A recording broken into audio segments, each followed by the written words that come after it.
Roti canai RM1.50 masih wujud di warung Dol Jabib.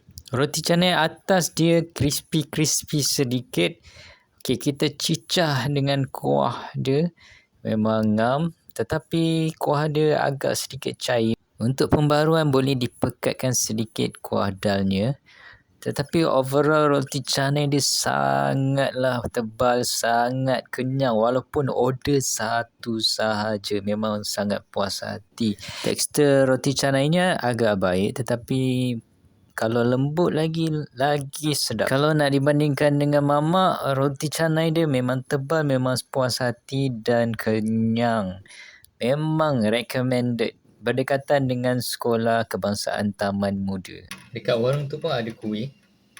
Tapi aku tak tahu apa nama kuih ni. Dalam dia ada macam... Dia macam sebut sambal kelapa tu kan? Ini sedap. Kuih sambal ni. Aku tak tahu apa nama kuih ni. Kalau korang tahu boleh komen. Roti dia memang lembut, tetapi ikan bilis tak ada dalam tu. Dia ada sambal sahaja. Overall boleh dimakan dan okey.